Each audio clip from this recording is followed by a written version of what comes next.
Tamil cinema के थलापति और अब तमिलनाडु के नए नवेले मुख्यमंत्री जोसेफ विजय की मुश्किलें कम होने का नाम नहीं ले रही। मई 2026 के विधानसभा चुनाव में अपनी पार्टी तमिछाग वेत्री टीवीके को शानदार जीत दिलाने और सत्ता के शिखर तक पहुंचाने वाले सीएम विजय को अब एक तगड़ा कानूनी झटका लगा है। मद्रास हाईकोर्ट ने विजय की चुनावी जीत को चुनौती देने वाली याचिकाओं पर उन्हें और चुनाव आयोग ईसीआई को नोटिस जारी किया है। आरोप इतने गंभीर है कि अगर ये साबित हो गए तो जनप्रतिनिधि अधिनियम के तहत उनकी जीत भी रद्द हो सकती है। तो आखिर ऐसा क्या था? सीएम विजय ने अपने चुनाव प्रचार में डीएमके के हारे हुए नेता कोर्ट पहुंच गए।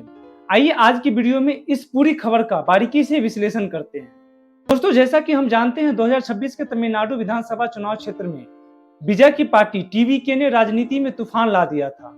खुद विजय ने 2 विधानसभा सीटों से चुनाव लड़ा था, पहली पेरम्बलूर और दूसरी तिरुचिरापल्ली ईस्ट। पेरम्बलूर से विजय ने डीएमके उम्मीदवार आरडी शेखर को करीब 53,775 वोटों से भारी अंतर से हराया था।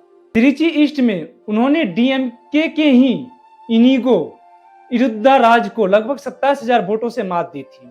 जनता ने तो उन्हें अपना नेता चुन ही लिया था और वो सीएम की कुर्सी पर बैठ भी गए, लेकिन हारने वाले उम्मीदवार ने हार नहीं मानी। आरडी शेखर और इनिगो इरुद्धाराज समेत कुल 4 लोगों ने मद्रास कोर्ट में इलेक्शन पटिशन की याचिका दायर कर दी। 7 जुलाई 2026 को मद्रास हाई कोर्ट ने जस्टिस वी लक्ष्मी नारायण की बेंच ने इस याचिकाओं को स्वीकार करते हुए सीएम विजय, खेल मंत्री आदव अर्जुन और भारत के चुनाव आयोग को नोटिस जारी कर दिया और 3 हफ्ते के अंदर जवाब मांगा है। अब आप सोच रहे होंगे कि इतनी बड़ी जीत को चुनौती किस आधार पर दी गई है। याचिकाकर्ताओं ने मुख्य रूप से 2 सबसे बड़े आरोप लगाए हैं। पहला और सबसे गंभीर आरोप है चुनाव प्रचार में छोटे बच्चों को गैर कानूनी इस्तेमाल करना। याचिका में दावा किया गया है कि विजय और उसकी पार्टी टीवीके ने योजनाबद्ध तरीके से बच्चों को अपना कैंपेन का हिस्सा बनाया। 1 अप्रैल 2026 को चेन्नई में हुई एक विशाल रैली का हवाला दिया गया है। आरोप है कि उस रैली में विजय ने बच्चों को अपना लिटिल फ्रेंड नन्हे दोस्त कहकर संबोधित किया और उसने अपील की कि वो अपने माता पिता, दादा दादी और परिवार के बड़े सदस्यों से टीवीके के सिटी चुनाव चिन्ह पर वोट देने की जिद करें। याचिका के मुताबिक विजय ने बच्चों से कहा कि जैसे आप चॉकलेट, कपड़े या किंडर जॉय के लिए जिद करते हैं, वैसे ही अपने घर वालों से सिटी पर वोट डालने की जिद करें। अब कानूनी पेश समझिए। भारत के चुनाव आयोग ईसीआई ने 5 फरवरी 2024 को एक सख्त गाइडलाइन जारी की थी, जिसमें साफ कहा गया था कि कोई भी राजनीति पार्टी चुनाव प्रचार, रैली, पोस्टर बांटने या पार्टी का सिंबल दिखाने के लिए छोटे बच्चों को इस्तेमाल नहीं कर सकती। याचिकाकर्ताओं का कहना है कि विजय ने न सिर्फ चुनाव आयोग के नियम की धज्जियां उड़ाई, बल्कि वोट पाने के लिए मासूम बच्चों का इस्तेमाल, ब्लैकमेल भी किया। अब दूसरा आरोप चुनावी हल्फनामे, इलेक्शन में हाफिडिपिट में हेराफेरी।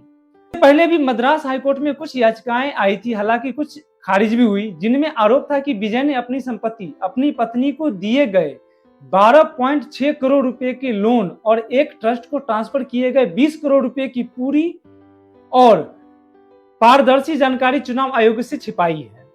विरोधियों का कहना है कि यह मतदाताओं से जानकारी छिपाने का मामला है। सवाल यह उठता है कि क्या हाईकोर्ट का नोटिस मिलने से सीएम विजय की कुर्सी खतरे में है? कानूनी जानकारी की माने तो अभी विजय को घबराने की कोई जरूरत नहीं है।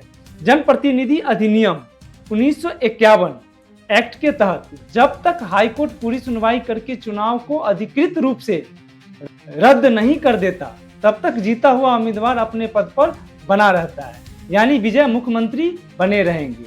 लेकिन हाईकोर्ट ने साफ कह दिया कि इलेक्शन पटिशन का निपटारा 6 महीना के भीतर होना चाहिए।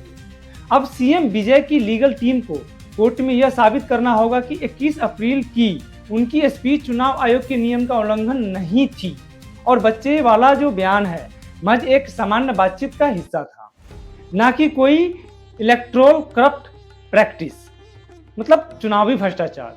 इस मामले में सिर्फ विजय ही नहीं, बल्कि टीवीके के कदावर नेता और मौजूद खेल मंत्री आदव अर्जुन को भी नोटिस मिला है। बल्लीवाक्कम सीट से उनकी जीत को भी चुनौती दी गई है। कुल मिलाकर तमिलनाडु की राजनीति में यह 2026 का सबसे दिलचस्प कानूनी मामला बन गया है।